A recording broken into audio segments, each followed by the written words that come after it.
Hello everyone, welcome back to Code Crash. আজকে আমরা যে প্রবলেমটা সলভ করবো সেটার নাম হচ্ছে লংগেস্ট কনজিকিউটিভ সিকোয়েন্স। এখানে বলা হয়েছে আমাদের একটা আনশর্টেড ইন্টিজার অ্যারে দেওয়া আছে। এখান থেকে আমাদের length of the longest consecutive element সিকোয়েন্সের রিটার্ন করতে হবে। মানে আমাদের একটা লংগেস্ট কনজিকিউটিভ এলিমেন্ট সিকোয়েন্স থাকবে, জাস্ট সেটা হচ্ছে লেন্থটা হচ্ছে আমাদের রিটার্ন করতে হবে। তো এখানে বলছি you must write an algorithm that runs in linear time. তো এখানে আমাদের একটা হচ্ছে টেস্ট কেস দেওয়া আছে। এখানে যদি খেয়াল করি, এখানে আমাদের হচ্ছে 100 আছে, 4, 200, 1, 3 অ্যান্ড 2 দেওয়া আছে। তো এখানের ভিতরে লংগেস্ট কনজিকিউটিভ সিকোয়েন্স কোনটা? এখানে বলছে 1, 2, 3, 4। তো এখানে যদি খেয়াল করি, কনজিকিউটিভ মানে বলতেছে প্রত্যেকটা এলিমেন্টের ভিতরে কিন্তু ডিফারেন্স থাকবে জাস্ট 1। এরকম এখানে এরকম হইলে হবে না যে এখানে যদি 1, 2, 3, 4 যদি 5 থাকতো তাহলে কিন্তু এটা কি কনজিকিউটিভ সিকোয়েন্স হবে না। এখানে হচ্ছে কনজিকিউটিভ সিকোয়েন্সটা হবে হচ্ছে এইটুক। সরি, এখানে যদি 6 থাকতো তাহলে কিন্তু এখানে কনজিকিউটিভ সিকোয়েন্স হবে না, কারণ এখানে যদি খেয়াল করি এইটুকের ভিতরে আমাদের ডিফারেন্স আছে কত করে? 1, মানে প্রত্যেকটা এলিমেন্টের ভিতরে ডিফারেন্স আছে 1। কিন্তু এখানে দুটো এলিমেন্টের ভিতরে আমাদের ডিফারেন্সটা কত? 6। তো যদিও এটা হচ্ছে কি শর্টেড আকারে আছে, তারপরে এটা কি কনজিকিউটিভ এলিমেন্ট হিসাবে হচ্ছে কাউন্টেড হবে না। তো এখানের ভিতরে আমাদের যদি কনজিকিউটিভ এলিমেন্টসের সিকোয়েন্সটা দেখি, সেটা কি 1, 2, 3, 4 এবং এটার লেন্থ হচ্ছে 4, যেটা হচ্ছে এখানে আউট 4 রিটার্ন করছে। এটা হচ্ছে আমাদের প্রবলেমের স্টেটমেন্ট। তো এটা আসলে কীভাবে সলভ করা যায়? তো আমরা প্রথমে যেটা চিন্তা করতে পারি যে আমরা প্রত্যেকটা এলিমেন্টের জন্য চিন্তা করবো যে আমরা যদি প্রথমে যদি 100 থাকে, কনজিকিউটিভ এলিমেন্টের যে সিকোয়েন্সটা আছে, তোমরা প্রথমে 100 আছে। তো 100 যদি থাকে, 100-এর পরে আমাদের কোনো এলিমেন্ট আছে কিনা, জাস্ট 100-এর সাথে বড়। তো এটা আমরা পুরো অ্যারেটা আবার ভিজিট করবো। ভিজিট করার পর দেখবো যে 100-এর বড় 100 মানে 101 আছে কিনা। এখানে কিন্তু 100 কি 1 নাই, তার মানে এইটার লেন্থ জাস্ট 1। তারপরে 4-এর কথা যদি চিন্তা করি, যে 4 যদি আমাদের স্টার্টিং পয়েন্ট হয়, তো দেখবো যে 4-এর বড় আমাদের কোনো হচ্ছে 4-এর বড় মানে কি 5। কনজিকিউটিভ এলিমেন্ট কত হবে? 4-এর বড় 5। তো 5 এখানে আছে কিনা। তো আবার এই অ্যারেটা হচ্ছে আমরা কি ভিজিট করবো, দেখবো যে কিনা এই অ্যারেতে পুরোটার ভিতরে আমাদের কি কোনো কনজিকিউটিভ মানে 4-এর কনজিকিউটিভ কোনো এলিমেন্ট নাই। তারপরে 200-এর কথা যদি চিন্তা করি, যে 200-এর কথা যদি চিন্তা করি, যে 200-এর নেক্সট এলিমেন্টটা কত হবে? 201। তো 201-এর জন্য আমরা হচ্ছে এই অ্যারেটা আবার সার্চ করবো, দেখবো যে না 201 এখানে নাই। তো এখানে হচ্ছে এইটার লেন্থ কত হইতেছে? এটার লেন্থ হইতেছে আমাদের 200। তারপরে যদি চিন্তা করি নেক্সট আমাদের কত আছে? নেক্সট আছে হচ্ছে আমাদের 1। তো 1টা যদি আমাদের কনজিকিউটিভ সিকোয়েন্সের স্টার্টিং পয়েন্ট হয়, দেখবো যে 1-এর পরে যে মানে নেক্সট এলিমেন্ট কত? 2। তো আমরা 2 এখানে সার্চ করবো যে 2 আছে কিনা। হ্যাঁ, 2 আছে, তো 2টা আমরা নিব। তো 2-এর পরে কনজিকিউটিভ এলিমেন্ট কোনটা হবে? 3। তো 3-এর জন্য আবার হচ্ছে এটা সার্চ করবো, দেখবো যে হ্যাঁ 3 আছে কিনা। হ্যাঁ 3 আছে। তো 3-এর জন্য আবার হচ্ছে সার্চ করবো, সার্চ করার পরে দেখবো এখানে হচ্ছে 4 আছে কিনা। তো এখানে কি 4 আছে। তো যখন আমরা 5 সার্চ করতে যাবো, এই জায়গায় হচ্ছে 5 হচ্ছে আমাদের কি নাই। তার মানে এখানে লংগেস্ট কনজিকিউটিভ সিকোয়েন্সটা কত? এটা হচ্ছে 1, 2, 3, 4 এবং এটার লেন্থ কত? এটার লেন্থ হচ্ছে 4। তো এই ক্ষেত্রে আমাদের টাইম কমপ্লেক্সিটিটা কত হচ্ছে? এই ক্ষেত্রে আমরা হচ্ছে যে প্রত্যেকটা এলিমেন্টের পরের যে কনজিকিউটিভ এলিমেন্ট আছে কি নাই সেটা খোঁজার জন্য আমরা একবার করে কি অ্যারেটা ভিজিট করতেছি। তো সেই ক্ষেত্রে আমাদের একবার করে অ্যারেটা ভিজিট করতে কষ্ট হইতেছে হচ্ছে আমাদের n। আর n এলিমেন্টের জন্য যদি আমাদের প্রত্যেকবার যদি এরকমভাবে স্ক্যান করতে হয় অ্যারেটা, তাহলে সেই ক্ষেত্রে আমাদের ইন টোটাল কষ্ট হবে কত? Big of n into n, যেটা আমাদের ইন টোটাল আসে বিগ অফ n স্কোয়ার। কিন্তু এখানে আমাদের বলছে যে এটা হচ্ছে আমাদের কি লিনিয়ার টাইমে সলভ করতে হবে। তো এবার আমরা দেখবো এটা আসলে কি লিনিয়ার টাইমে কীভাবে সলভ করা যায়। তো আমরা যদি এই টেস্ট কেসটার দিকে এখন খেয়াল করি, যে এখানে আমাদের আসলে কনজিকিউটিভ সিকোয়েন্সগুলো কী কী আছে। এখানে আমাদের কনজিকিউটিভ সিকোয়েন্স আছে, একটা হচ্ছে 1, তারপরে আছে হচ্ছে 2, তারপরে আছে হচ্ছে আমাদের 3, তারপরে আছে হচ্ছে আমাদের 4, তারপরে আছে হচ্ছে আমাদের 5।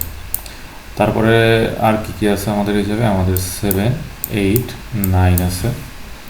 আমাদের আছে হচ্ছে 7, 8, 9, 7, 8, 9।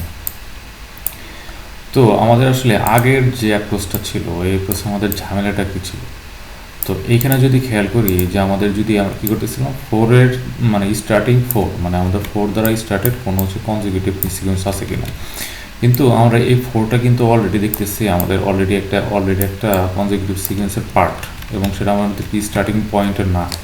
তো আমরা একবার 4-এর জন্য চেক করতেছি, দেখতেছি না 4-এর জন্য যদি চেক করতাম এখানে আমাদের কত আসতো? 4, 5 আসতো। কিন্তু এটাকে আমাদের লংগেস্ট কনজিকিউটিভ সিকোয়েন্স হইতো, কারণ এই 4 আর 5টাকে আমাদের অলরেডি একটা কনজিকিউটিভ সিকোয়েন্সের একটা কি পার্ট। এটাকে আমাদের তো আমাদের 4 এর জন্য একবার চেক করা লাগবে, আবার 5-এর জন্য আবার চেক করা লাগতেছে, আবার হচ্ছে আবার 1-এর জন্য একবার চেক করা লাগতেছে, মানে 1-এর জন্য একবার চেক করা লাগতেছে, 5-এর জন্য একবার চেক করা লাগতেছে, 4-এর জন্য একটা চেক করা লাগতেছে। সেম কনজিকিউটিভ সিকোয়েন্সের জন্য আমাদের প্রত্যেকটা এলিমেন্টের জন্য চেক করা লাগতেছে।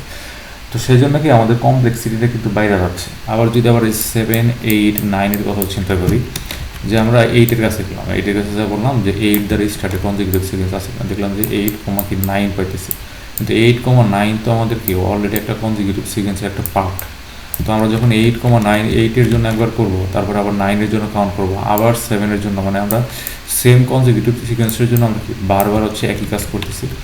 তো এই জিনিসটা আসলে কীভাবে রিডিউস করা যায়, এই রিপিটেটিভ কাজটা আসলে কীভাবে বাদ দেওয়া যায়, সেজন্য আমরা যদি এইখানে খেয়াল করি যে আমাদের যে কনজিকিউটিভ সিকোয়েন্সগুলো আছে, কনজিকিউটিভ সিকোয়েন্সগুলো যে ফার্স্ট এলিমেন্টগুলো আছে, ফার্স্ট এলিমেন্ট আছে, এটা আমাদের ফার্স্ট এলিমেন্ট মানে কি এর আগে আমাদের কি আর কোনো এলিমেন্ট আমাদের এই অ্যারেতে নাই। কারণ এর আগে যদি মানে এর আগে যদি আমাদের কোনো কনজিকিউটিভ এলিমেন্ট থাকতো এই অ্যারেতে, তাহলে কিন্তু এটা আমাদের কনজিকিউটিভ সিকোয়েন্সের ফার্স্ট এলিমেন্ট হইতো না।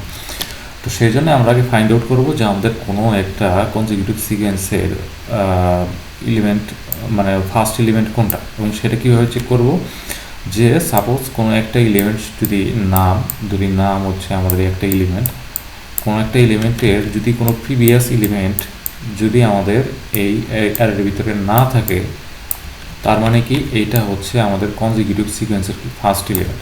আর এটা যদি কনজিকিউটিভ সিকোয়েন্সের ফার্স্ট এলিমেন্ট হয়, তখন জাস্ট 1-এর পরে 2-তে যাবো, 2-এর পরে 3-তে যাবো, 3-এর পরে 4-এ যাবো, 4-এর পরে জাস্ট 5-এ যাবো। এই কনজিকিউটিভ সিকোয়েন্সটা জাস্ট একবার ভিজিট করা লাগতেছে না, এটা কিন্তু আমাদের দ্বিতীয়বার ভিজিট করা লাগতেছে না। আবার যখন আমরা এখানে দেখবো যে আমরা যদি 4-এর কথাও চিন্তা করি যে 4, তো আমরা তখন দেখবো যে 4 - 1 এটা কত আসতেছে 3 কি আমাদের এই অ্যারের ভিতরে আছে, 3 অ্যারের ভিতরে আছে, মানে কি আমাদের 4-এর আগে অলরেডি কোনো একটা এলিমেন্ট আছে, তার মানে 4টা আমাদের অলরেডি কোনো একটা কনজিকিউটিভ সিকোয়েন্সের একটা পার্ট। তো সেই জন্য এটার জন্য আমরা আর হচ্ছে কনজিকিউটিভ এলিমেন্ট হচ্ছে চেক করবো না। সিমিলারলি আমরা যখন 8-এর ক্ষেত্রে যাব, যে 8-এর আমাদের কোনো প্রিভিয়াস এলিমেন্ট আছে কিনা, 8-এর প্রিভিয়াস এলিমেন্ট কত 7, তার মানে কি 8-এর আগে 7 আছে, মানে কি 8টা হচ্ছে অলরেডি কোনো একটা কনজিকিউটিভ সিকোয়েন্সের একটা পার্ট। তো আমরা যদি একবার 8-এর জন্য যদি কাউন্ট করি, 8, 9 যদি কাউন্ট করি, আবার 7-এর ক্ষেত্রেও কিন্তু কাউন্ট করা হবে, যদি 7টা যদি এই পাশে থাকতো আর কি। তো এইটাই হচ্ছে মেইন অ্যালগরিদম, যে ইনটিউশন, যে আমরা হচ্ছে প্রত্যেকটা এলিমেন্টের ক্ষেত্রে চেক করব যে সেই এলিমেন্টটা আমাদের কোনো একটা কনজিকিউটিভ সিকোয়েন্সের ফার্স্ট এলিমেন্ট কিনা। যদি ফার্স্ট এলিমেন্ট হয়, তখন জাস্ট আমরা পুরো কনজিকিউটিভ সিকোয়েন্সের লেন্থটা কাউন্ট করে নিয়ে আমরা হচ্ছে একটা অ্যান্সার ভ্যারিয়েবল নেব, ওটার সাথে কম্পেয়ার করা শুরু করবো যে এটা আসলে আমাদের ম্যাক্সিমাম এলিমেন্ট কিনা। এইটা হচ্ছে আমাদের ইনটিউশন, যে এটা আসলে কীভাবে অপটিমাল হইতে সলভ করা যায়। আর এই ক্ষেত্রে আমাদের টাইম কমপ্লেক্সিটিটা তাহলে কত আসতেছে, এই ক্ষেত্রে আমরা কনজিকিউটিভ সিকোয়েন্সটাকে জাস্ট একবার ভিজিট করতেছি না, এই কনজিকিউটিভ সিকোয়েন্সটাকে জাস্ট একবার ভিজিট করতেছি। আচ্ছা, আরেকটা জিনিস হচ্ছে যে আমাদের যেমন এই যে 4-এর ক্ষেত্রে যেমন চিন্তা করলাম যে 4-এর আগের এলিমেন্টটা আমাদের এই অ্যারেতে আছে কি নাই সেটা আমরা বুঝবো কীভাবে। সেই জন্য আমরা একটা কাজ করবো, আমরা হচ্ছে এই সবগুলো এলিমেন্ট একটা হচ্ছে হ্যাশ সেটের ভিতরে নিয়ে নিব। হ্যাশ সেটের ভিতরে নিয়ে নিই, তখন আমরা সাপোজ আমাদের 4 কারেন্ট এলিমেন্ট আছে 4, তো 4 - 1 3 আমাদের এই অ্যারের ভিতরে আছে কি না সেটা এই অ্যারেতে চেক না করে আমরা হচ্ছে ডিরেক্ট এখানে চেক করবো, হ্যাশ সেটের ভিতরে চেক করবো। তখন আমাদের এই চেকিংয়ের জন্য আমাদের যে কমপ্লেক্সিটিটা হবে সেটা হচ্ছে কনস্ট্যান্ট। আচ্ছা, আরেকটা জিনিস হচ্ছে এখানে যদি আমাদের কোনো রিপিটেটিভ এলিমেন্ট থাকে, যেমন এখানে যদি আবার 1 থাকতো, এখানে যদি আমাদের 4 থাকতো, এখানে যদি ধরলাম আবার হচ্ছে যদি 3 থাকতো, তো এই রিপিটেটিভ এলিমেন্টের জন্য কি আমাদের কি সেম কাজ বারবার করা লাগতেছে না। যেমন 1-এর জন্য একটা কি এখানে আমরা পুরো হচ্ছে একটা কনজিকিউটিভ এলিমেন্ট বিল্ড করবো, 1 কনজিকিউটিভ সিকোয়েন্স 1, 2, 3, 4 বিল্ড করে এটা চেক করলাম। চেক করার পরে আবার যখন এই 1-এর আবার এখানে আসবো, তখনও কিন্তু আবার কি আবার একটা কি সেম কনজিকিউটিভ সিকোয়েন্সকে বিল্ড করতে হবে। তার মানে আমাদের এখানে রিপিটেটিভ কাজ করা লাগতেছে। তো এই জিনিসটা আমরা হচ্ছে কীভাবে মানে এইখান থেকে আসলে কীভাবে বাঁচা যায় বা এই জিনিসটা আসলে কীভাবে দূর করা যায়, সেজন্য কিন্তু আমরা এখানে একটা হ্যাশ সেট নিয়েছিলাম। আর একটা জিনিস কি, হ্যাশ সেটে কিন্তু আমাদের কি ডুপ্লিকেট এলিমেন্ট থাকে না, আমাদের যা হ্যাশ সেটে যা এলিমেন্ট থাকে সব কি ইউনিক এলিমেন্ট থাকে। তো সেই যে আর একটা জিনিস হচ্ছে আমাদের এই কনজিকিউটিভ সিকোয়েন্সের ভিতরেও কিন্তু আমাদের কি কোনো ডুপ্লিকেট এলিমেন্ট থাকবে না। সেই জন্য আমরা যখন এই সবগুলো এলিমেন্ট হচ্ছে হ্যাশ সেটের ভিতরে নিয়ে নিব, তখন আমরা হচ্ছে এই অ্যারেটার ভিজিট করবো না, আমরা ভিজিট করবো হচ্ছে এই হ্যাশ সেটটা যদি ভিজিট করি, তার মানে আমরা এটার ভিতরে জাস্ট কি ইউনিক এলিমেন্টগুলোকে ভিজিট করতেছি। আচ্ছা, এবার হচ্ছে এই পুরো জিনিসটাকে হচ্ছে আমরা কোড করব, কোড করার পরে সাবমিট করার চেষ্টা করব। তো আমাদের লাগতেছে কি কি, আমাদের লাগতেছে একটা হ্যাশ সেট লাগতেছে। এখানে সেট অফ ইন্টিজার নিব, সেট অফ ইন্টিজার, এটা নাম দিব হচ্ছে আমরা সেট নিউ হ্যাশ সেট। এই সেটের ভিতরে আমরা এখন সবগুলো এলিমেন্ট নিয়ে নিব। এখানে আমরা একটা ফর ইচ লুপ ইউজ করবো, নাম নামস সেট ডট অ্যাড নাম। তো এইবার হচ্ছে আমরা একটা অ্যান্সার ভ্যারিয়েবল নেব। ইনিশিয়ালি এটা হচ্ছে আমরা 0 ইনিশিয়ালাইজ করে দিব। এখন আমরা এই সেটের ভিতরে যে সমস্ত এলিমেন্ট আছে সেগুলো হচ্ছে ট্র্যাভার্স করা শুরু করবো, যে এগুলোতে আসলে আমাদের লংগেস্ট কনজিকিউটিভ সিকোয়েন্সটা কত সেটা জানার জন্য আর কি। তো আমরা প্রথমে কী করতেছিলাম, আমরা চেক করতেছিলাম যে আমাদের সেটের ভিতরে সেট ডট কন্টেইনস নাম মাইনাস ওয়ান। যদি আমরা কোনো একটা এলিমেন্টের যদি আমাদের জাস্ট প্রিভিয়াস এলিমেন্টটা যদি না থাকে, তার মানে ওইটা হচ্ছে আমাদের কোনো একটা লংগেস্ট কনজিকিউটিভ সিকোয়েন্সের ফার্স্ট এলিমেন্ট। সেটা যদি ফার্স্ট এলিমেন্ট হয় তো এখান থেকে আমরা একটা হচ্ছে কনজিকিউটিভ সিকোয়েন্স বিল্ড করা শুরু করব। তো এটা ফার্স্ট মানে প্রথম এলিমেন্টটাকে আমরা কারেন্ট নাম দিয়ে দিলাম, আর ইনিশিয়ালি আমরা লেন্থটা দিয়ে দিব হচ্ছে 1। এবার আমরা চেক করবো যে ফাইল যতক্ষণ পর্যন্ত আমাদের হচ্ছে কনজিকিউটিভ সিকোয়েন্স থাকবে ততক্ষণ পর্যন্ত আমাদের হচ্ছে আমাদের লেন্থটা বাড়াইতে থাকবো। তো সেই জন্য আমরা চেক করবো সেট ডট কন্টেইনস কারেন্ট নাম প্লাস 1 যতক্ষণ পর্যন্ত আমাদের, যেমন আমাদের কারেন্ট নামটা যদি আমাদের 2 হয় তখন আমরা এখন দেখবো যে আমাদের সেটের ভিতরে 3 আছে কিনা। সুতরাং কারেন্ট নাম প্লাস 1 দিচ্ছি, 3 আছে কিনা। যদি 3 থাকে তখন কি আমাদের লেন্থটাকে ইনক্রিমেন্ট করে দিব, আর কারেন্ট নামটা তখন হয়ে যাবে কারেন্ট নাম প্লাস 1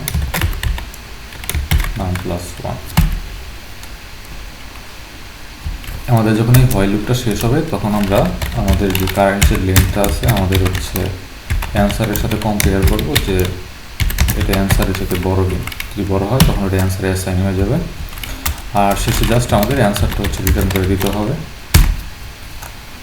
এই এটা হচ্ছে আমাদের কোড। তো এবার দেখি এটা আসলে সব ঠিকঠাক আছে কিনা, রান করার পরে আসলে বোঝা যাবে।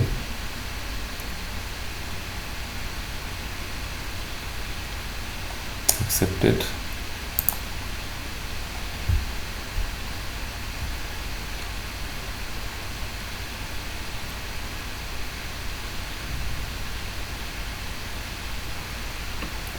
হ্যাঁ, সাবমিট হয়ে গেছে। তো এখানে একটা কনফিউশন হতে পারে যে এখানে তো আমরা একটা নেস্টেড লুপ ইউজ করতেছি, সেই ক্ষেত্রে আমাদের টাইম কমপ্লেক্সিটিটা কি লিনিয়ার থাকবে নাকি হচ্ছে বিগ অফ এন স্কয়ার হয়ে যাবে। সেই ক্ষেত্রে আমাদের টাইম কমপ্লেক্সিটিটা ইন টোটাল কিন্তু আমাদের লিনিয়ারই থাকবে। কারণ হচ্ছে এই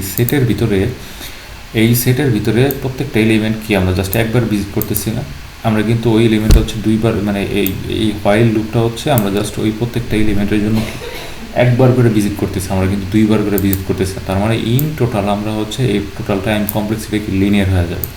তো যেটা বললাম যে এই হোয়াইল লুপের কারণে হয়তো মনে হতে পারে এটা হচ্ছে বিগ অফ এন স্কয়ার, কিন্তু বিগ অফ এন স্কয়ার না, কারণ সেটের ভিতরে প্রত্যেকটা এলিমেন্টের জন্য আমরা এই হোয়াইল লুপটা জাস্ট একবার রান করতেছি, দ্বিতীয়বার কিন্তু রান করতেছি না।